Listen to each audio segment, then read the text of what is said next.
Hello friend, welcome back to my channel. তোমরা সবাই কেমন আছো? আশা করি ভালো আছো। আজকে ঝিরঝিরি বর্ষার দিনে গোবিন্দভোগ চালের খিচুড়ি বানাবো। তার জন্য এখানে আমি কড়াইয়ের মধ্যে তেল দিয়ে একটু নুন হলুদ দিয়ে আলুটা ভেজে নিচ্ছি।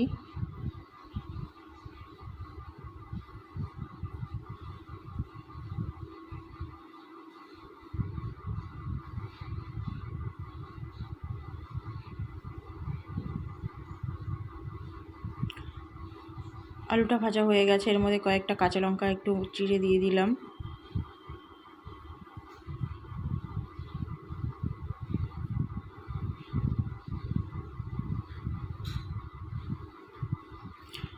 এর মধ্যে কিছুটা গোটা জিরে দিয়ে দিলাম,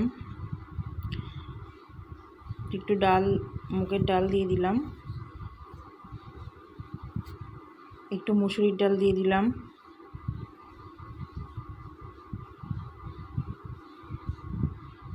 এবার কিছুটা গোবিন্দভোগ চাল দিয়ে দিলাম, দিয়ে ভালো করে নেড়ে চেড়ে ভেজে নেব।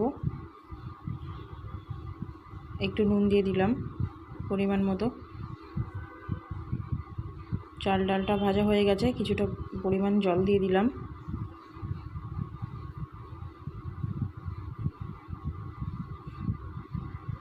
খিচুড়িটা ফুটে গেছে, তো আমি এদিকে আলাদাভাবে কিছুটা বাদাম, শুকনো লঙ্কা, তেজপাতা, একটু পাঁচফোড়ন আলাদা ভেজে খিচুড়ির ওপর থেকে দিয়ে দিলাম।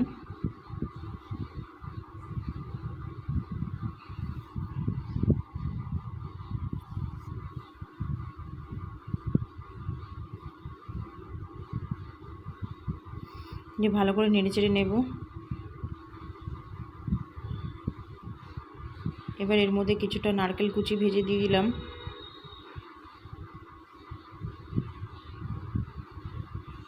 তারপর এর মধ্যে তেলের ওপরে হলুদ আর একটু লঙ্কার গুঁড়ো দিয়ে দিয়েছিলাম, সেটা তুলে দিয়ে দিচ্ছি খিচুড়ির ওপরে।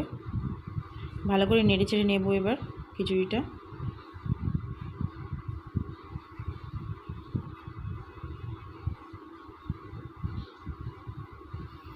খিচুড়িটা রান্না প্রায় হয়ে এসেছে, তো ওপর থেকে একটু চিনি দিয়ে দিলাম।